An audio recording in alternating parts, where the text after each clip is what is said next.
আমি তোকে এক্ষুনি শেষ করে দেব, তোদের সকলকে শেষ করে দেব।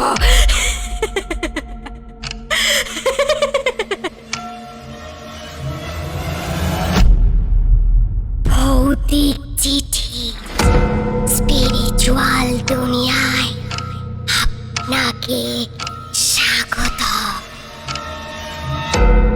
স্পিরিচুয়াল দুনিয়ায় আপনাদের স্বাগতম। সমস্ত রকম ভৌতিক সম্ভার নিয়ে আমি বাপি হাজির হয়েছি আপনাদের সামনে। নমস্কার বন্ধুরা, কেমন আছেন আপনারা? আশা করি ভালোই আছেন। দেখতে দেখতে আমরা আমাদের ভৌতিক চিঠি চ্যানেলের 14 নম্বর এপিসোডে এসে পৌঁছেছি। আজকের ঘটনাটি আমাদের কেউ পাঠায়নি। ঘটনাটি একটি পুরনো সত্যি ঘটনা কেন্দ্রিক, একটি গ্রাম্য মেয়ের জীবনে ঘটে যাওয়া ঘটনা। আজকে গল্প পাঠে রয়েছি আমি বাপি এবং দুর্বা, সাউন্ডে রুদ্র স্টুডিওস এবং সমগ্র পরিচালনায় সৌম্যদীপ। ঘটনাটা যথেষ্ট ভয়ঙ্কর, তাই বেশি কথা না বাড়িয়ে চলুন সোজা ঘটনায় প্রবেশ করা যাক। তবে তার আগে বন্ধুরা, চ্যানেলটি অবশ্যই লাইক এবং সাবস্ক্রাইব করে দিন এবং শুনতে থাকুন আজকের সত্যি ভৌতিক ঘটনা। এই ঘটনাটি ঘটেছিল আজ থেকে প্রায় 40 বছর আগে। সালটা ছিল 1980। 23 বছর বয়সী এক ছোট্ট মেয়ে কমলার সাথে। তার জীবনে সবকিছু সোজাভাবেই চলছিল। সে তার বাবার সাথে খুব সুখে স্বাচ্ছন্দ্যে বাস করত। নিজের বলে তো তার বাবা ছাড়া আর কেউ ছিল না। কমলার বাবার কাছে তার মেয়ে ছিল চোখের মণি। কোথায় গেলি রে মা? আমি চলে এসেছি, খেতে দিবি না মা? হ্যাঁ বাবা, তোমার অপেক্ষায় বসেছিলাম তখন থেকে। চলো তোমায় খাবার দিয়ে দিই। আজ তোমার পছন্দের কচু বাটা করেছি ইলিশ মাছের মাথা দিয়ে, খাও বাবা। কিন্তু এরকম ভাবে চলতে চলতে হঠাৎ তার বাবা উধাও হয়ে যায়। কমলা অনেক চেষ্টা করে খোঁজার, কিন্তু কোথাও খুঁজে পায় না। কোথায় গেলে বাবা? তুমি কোথায় গেলে আমায় একা করে? ফিরে আসো বাবা, ফিরে আসো। কমলার মা গত হয়েছিলেন অনেক দিন আগেই। তারপর যখন তার বাবা হারিয়ে গেলেন, সে মতো অবস্থায় সে আরো একা হয়ে পড়ল। তার বাবাকে অনেক খোঁজার পরে সকলে হার মেনে নিয়ে তার বাবাকে খোঁজা বন্ধ করে দিল।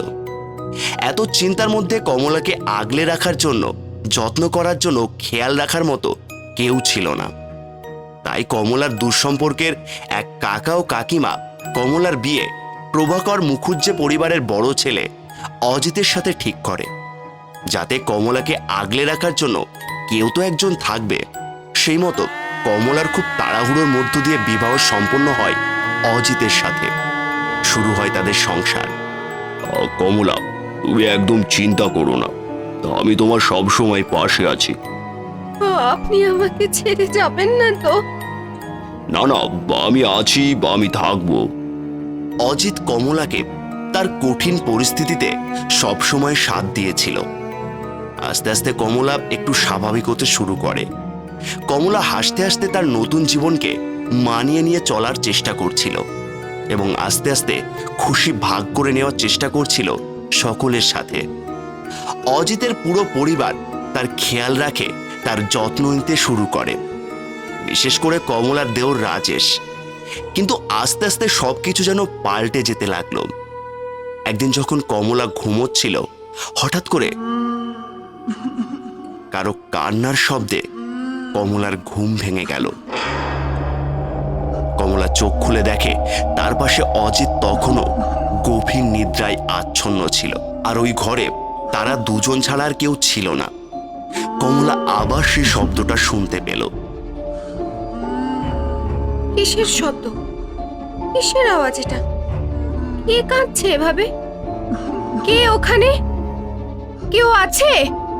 কমলা কাউকে দেখতে পায় না সেখানে। কমলা মনে মনে বলে, কাউকে তো দেখতে পেলাম না। এটা কি তাহলে আমার মনের ভুল? কিন্তু এই ঘটনার পর থেকে কমলা সব সময় একটা কান্নার শব্দ শুনতে লাগলো। এটা কি বাবার আওয়াজ? বাবা কি ফিরে এলো? বাবা কি খুব যন্ত্রণা কষ্টের মধ্যে রয়েছে? আমি তো কিছুই বুঝতে পারছি না কি হচ্ছে। কমলা প্রচন্ড ভয় পেয়ে যায় এবং এই ঘটনাটা তার স্বামী অজিত এবং দেওর রাজেশকে বলে। অজিত বলে, আরে এটা কোনো ব্যাপার নয়, তুমি তোমার বাবাকে খুব মিস করছো, তাই হয়তো এরকম ভাবছো, সব ঠিক হয়ে যাবে। এরপর থেকে সবকিছু যেন পাল্টে যেতে শুরু করলো। কমলা ছোট ছোট ব্যাপার নিয়ে রেগে যেত, আর যদি কখনো কোনো জিনিসের জন্য তাকে কেউ বারণ করত, তাহলে তখনই তাকে প্রাণে মেরে দেওয়ার হুমকি দিত। কেন রে? তোকে মেরে ফেলবো, খুন করে ফেলবো তোকে।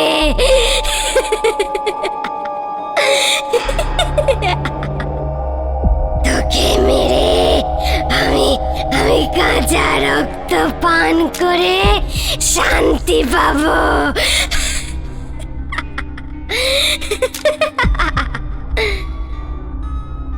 সবাই কমলার এইরকম অবস্থা দেখে ভাবল, নিজের বাবাকে হারানোর যন্ত্রণায় ও শোকে নিজেকে ঠিক রাখতে পারছে না কমলা। এরপরও কমলা সবসময় সেই কান্নার আওয়াজ শুনতে পেত। একদিন কমলা সেই শব্দ শুনতে পায় সেই বাড়ির এক পুরনো কক্ষের ভেতর থেকে। কমলা যখন ওই ঘরের ভেতর প্রবেশ করলো, তখন সেখানে একটা কালো রঙের মূর্তি দেখতে পেল। ওই মূর্তিটা দেখে কমলা ভীষণ বিচলিত হয়ে গেল।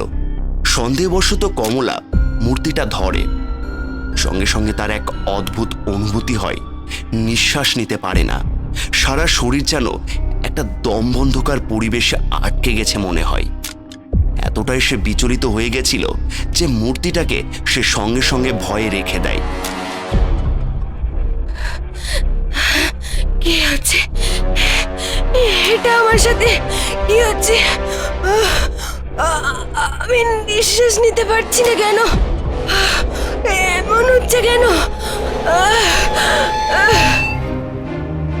কমলা ভয় পেয়ে রুম থেকে দৌড়ে বেরিয়ে যাচ্ছিল।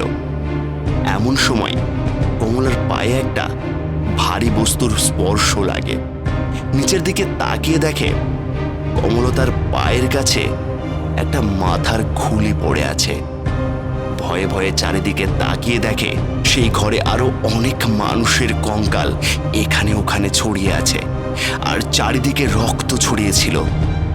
কমলা রুমটাকে খুব ভালো করে দেখছিল। এমন সময় ও একটা চিঠি দেখতে পায়। চিঠিতে লেখা ছিল, এটা কোনো সাধারণ মূর্তি নয়, এই কালো মূর্তিটা অভিশপ্ত। এই কালো মূর্তিটা এই বাড়ির পূর্বপুরুষদেরও অনেক জ্বালাতন করেছে। এমন সময় কমলা তার বাবার আবার সেই চিৎকার শুনতে পায়, আর সঙ্গে সঙ্গে সেই কালো মূর্তিটা নড়তে শুরু করে। কমলার এক অদ্ভুত অনুভূতি হয়। বাঁচাও আমায়, বাঁচাও! কমলা সঙ্গে সঙ্গে মাথা ঘুরে পড়ে যায়।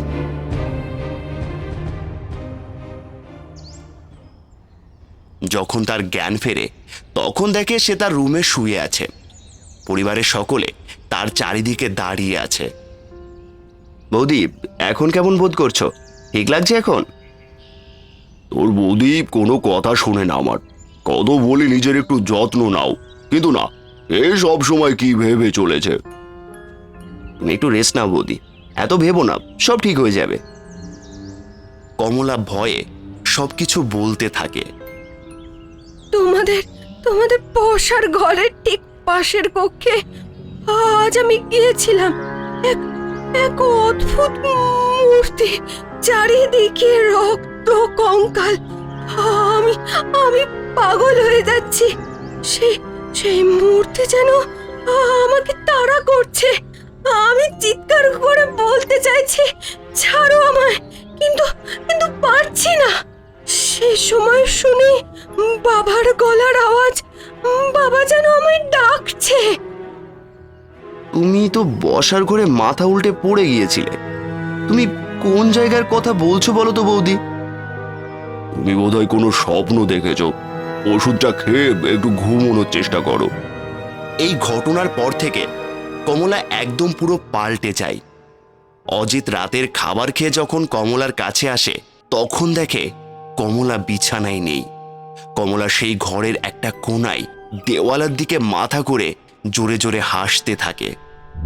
অজিত কমলাকে ডাকে, কমলা, কমলা, কি হয়েছে তোমার? এমন করছো কেন? কমলা অজিতের দিকে তাকিয়ে হাত জোড়ো করে জোরে জোরে কাঁদতে থাকে আর বিনতি করে বলতে থাকে, আমাকে বাঁচাও, বাঁচাও, আমাকে বাঁচাও। কি হয়েছে তোমার? শান্ত হও, কি হয়েছে খুলে বলো। কমলার এইরকম পরিস্থিতি দেখে অজিত এগিয়ে এসে কমলাকে জড়িয়ে ধরে শান্ত করার চেষ্টা করে। কোনো রকমে সেই রাতটা দুজনে যেমন তেমন করে কাটিয়ে ফেলে। তার পরের দিন সকাল থেকে কমলার শরীর আরো খারাপ হতে শুরু করে। পরিবারের কেউ যদি কমলার নাম ধরে ডাকতো তাহলে কমলা তার দিকে তাকিয়ে তাকে প্রাণে মেরে দেওয়ার হুমকি দিত। মেরে ফেলবো, সকলকে আমি মেরে ফেলবো, মেরে তোদের মাংস খেয়ে নেব।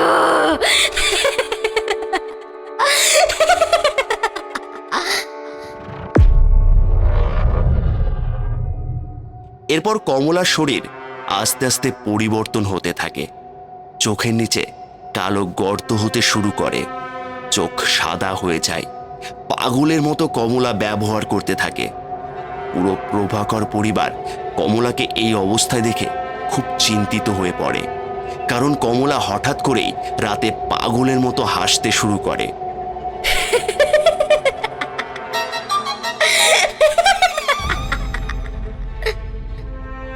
কমলা সারাদিন শুধু হাসতে থাকে আর কান্নাকাটি করতে থাকে, পাগলের মতো হয়ে যায়।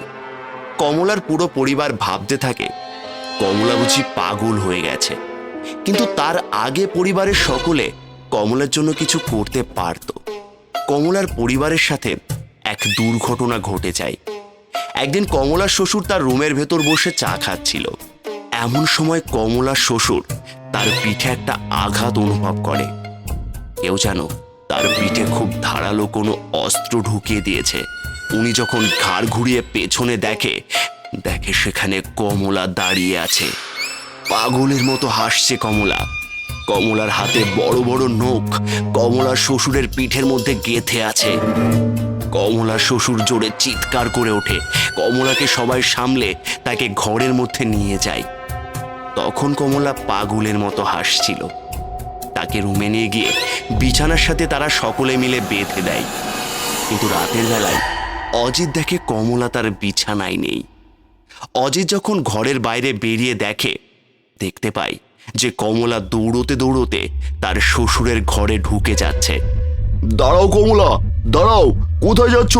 যেও না, ওদিকে যেও না, দাঁড়াও। অজিত কমলাকে ডাকতে ডাকতে তার বাবার ঘরে যখন প্রবেশ করে আর কিছু করতে যাবে তখনই দেখে কমলা তার পশুদের মতো ধারালো নখ দিয়ে শ্বশুর মশাইয়ের দেহ থেকে মাংস তুলে খুবলে খেতে থাকে। পুরো ঘর তখন চিৎকার আর ভয় যেন কেঁপে উঠল। সবাই সামনে থাকলেও কেউ কমলাকে আটকাতে পারেনি। অজিত তার মা কমলাকে তার শ্বশুর মশাইয়ের দেহের সাথেই শ্বশুর মশাইয়ের ঘরে বন্ধ করে রাখে। কেউ কিছু বুঝতে পারছে না কি করবে। কমলা তখনও ঘরের ভিতর পাগলের মতো চিৎকার করে অট্টহাসি করে যাচ্ছে। কমলা জোরে জোরে বলছে, সবাইয়ের কাঁচা রক্ত মাংস আমি খাবো, কে নেব সকলকে এক্ষুনি।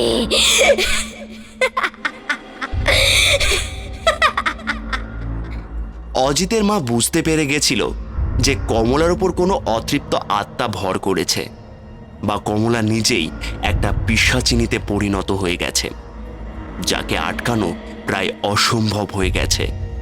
তখনই তার মা ভয়ে তার 2 সন্তানকে নিয়ে এক আত্মীয়ের বাড়ি চলে যায়। আত্মীয় বাড়ি গিয়ে অজিতের মা অজিতকে বলে, কমলার সাথে যেটা হচ্ছে এটা কোনো রকম দুর্ঘটনা নয়, এটা মনে হচ্ছে কোনো খারাপ তন্ত্র বা কালো জাদুর প্রভাব। অজিতের মা আরও বলে, তাদের ঘরে একটা অভিশপ্ত পুতুল আছে যার ভেতর কোনো খারাপ শক্তি আছে। আর সেই ছায়া শক্তি কমলাকে ভর করেছে। কমলা এখন আর কাউকে ছাড়বে না, সবাইকে মেরে ফেলবে। কিছুদিন পর ওই ঘর থেকে 4 জনের মৃতদেহ পাওয়া যায়। কমলা, অজিত আর তাদের বাবা মায়ের সকলের মৃতদেহ নিয়ে চলে যাওয়া হয়। এই ঘটনার পর থেকে রাজেশকে আর খুঁজে পাওয়া যায়নি। এখনো সকলে এসেই ঘরের দিকে তাকালে ভয় পায়। সবাই জানে ওখানে কমলার আত্মা থাকে, আর সে কাউকে বাঁচতে দেয় না। কেউ যদি ওর ঘরের দিকে যায় তাহলে তার প্রাণটা তখনই নিয়ে নেয়। তাই এখনো সেই বড় ঘরটা ফাঁকা অবস্থায় পড়ে রয়েছে। সো বন্ধুরা, কেমন লাগলো আমাদের আজকের ঘটনাটি? ভালো লাগলে অবশ্যই কমেন্ট করে জানাবেন। আর আপনাদেরও কোনো ঘটনা থাকলে আমাদের পাঠাবেন ডেসক্রিপশনে থাকা মেল আইডিতে।